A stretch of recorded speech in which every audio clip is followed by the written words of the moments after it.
Oke, assalamualaikum warahmatullahi wabarakatuh. Bertemu lagi dengan pelajaran biologi di kelas 3 semester 2. Ibu akan melanjutkan materi asal-usul kehidupan. Kalau di pertemuan sebelumnya Ibu sudah membahas tentang teori abiogenesis dan biogenesis. Kali ini Ibu akan melanjutkan mengenai teori yang ketiga, yaitu teori evolusi biokimia atau teori evolusi modern. Sudah dijelaskan di minggu yang lalu ya. Nah, bahwa teori evolusi biokimia itu ada dua tahapan. Tahapan yang pertama adalah teori evolusi kimia, tahapan yang kedua adalah teori evolusi biologi. Nah, sekarang saya jelaskan dulu ya teori evolusi kimia. Nah, ini teori ini yang pertama kali dinyatakan oleh Alexander Oparin. Jadi dia menyatakan bahwa pada zaman dahulu kala ya, atmosfer purba atau atmosfer dari zaman dulu ya, itu belum ada oksigennya. Kalau sekarang kan ada oksigen, ada nitrogen ya. Nah, kalau zaman dulu katanya, kata teorinya, dia hanya mengandung air H2O, mengandung H2 hidrogen, mengandung CH4 metana, mengandung NH3 amoniak. Jadi di udara atau atmosfer dulu itu hanya mengandung ini. Nah, ini adalah zat anorganik, kemudian dia bereaksi menjadi zat organik dengan bantuan dari petir atau halilintar. Nah, itu kata teorinya begitu. Nah, sebenarnya si Oparin ini menyatakan teori ini tidak hanya teori evolusi kimia, tetapi juga dilanjutkan dengan teori evolusi biologi.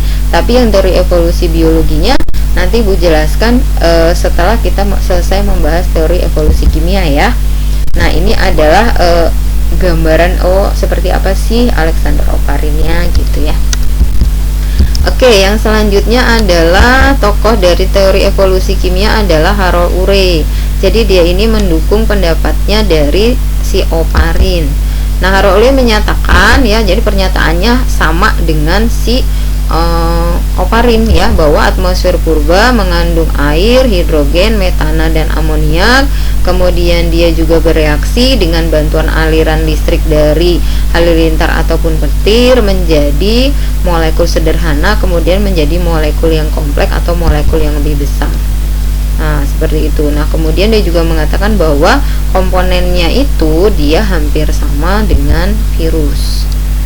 Gitu ya. Nah, ini adalah si Harold Urey. Selanjutnya, siswanya atau muridnya si Harold Urey itu ingin membuktikan apakah pendapatnya si Harold Urey maupun pendapatnya Oparin itu benar atau tidak.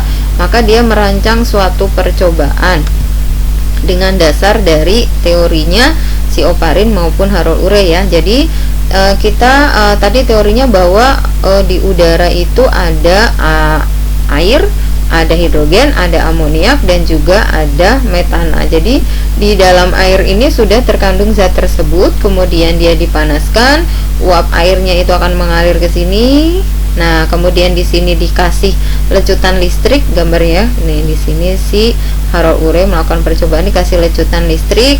Di sini terjadi reaksi, otomatis akan panas dan ada uap air di sini ya. Nah, kemudian uap airnya itu akan turun ke sini, kemudian di sini dikasih pendingin supaya dari uap air itu berubah menjadi titik-titik air atau embun yang dia akan jatuh ke sini dan terkumpullah di sini. Nah, kemudian ini diperiksa atau dideteksi. Nah, ternyata benar bahwa ya di sini ini yang tadinya nggak ada apa-apa, coba nggak ada air, sekarang ada air. Nah, dideteksi ternyata ada senyawa sederhananya, yaitu asam amino, glukosa, ribosa, dan juga zat-zat sederhana lainnya.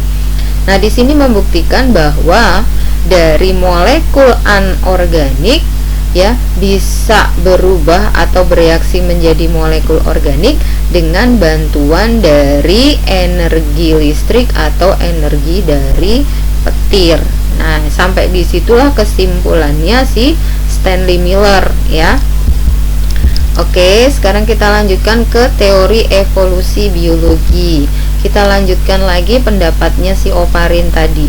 Jadi setelah terjadi reaksi kimia ya reaksi kimia di atmosfer dengan bantuan petir tadi, maka akan terbentuk senyawa organik sederhana yang juga dia terlalu dalam air yang ada di atmosfer, kemudian dia turun hujan yang di dalamnya ada senyawa organiknya mengikuti aliran air ya, kemudian sampailah ke laut, kemudian dia akan mengendap di dasar laut atau di cekungan laut. Nah, cekungan laut yang banyak mengandung zat organik itu disebut dengan subpurba.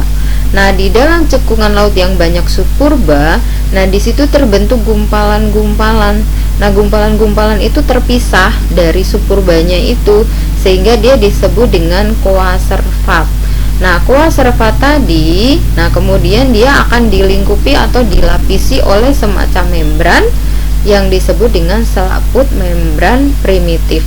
Nah, inilah koaservat yang diselaputi oleh membran ini yang nanti jutaan tahun kemudian berdasarkan teorinya akan terbentuk sel purba atau sel purba atau sel yang pertama kali terbentuk itu adalah sel heterotrof, hampir mirip dengan bakteri yang ada sekarang atau yang sudah kita pelajari. Tetapi catatannya bahwa sebenarnya untuk dari koaservat untuk menjadi sel itu sangatlah sulit. Nah, itu kata dari yang mengajukan teori sendiri gitu. Kemungkinan bisa, tetapi sangat sulit. Tetapi ini sekali lagi hanya teori ya, benar atau enggaknya kita kan nggak tahu gitu.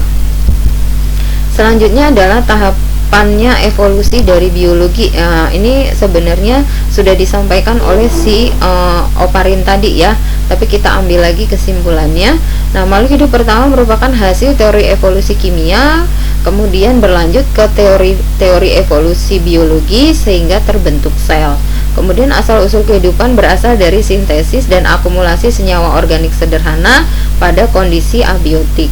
Molekul yang terbentuk secara abiotik disebut protobion yang dapat melakukan reproduksi, yang harusnya tidak dapat melakukan reproduksi tetapi dapat mempertahankan lingkungan kimia di dalamnya tanpa terpengaruh oleh lingkungan luar.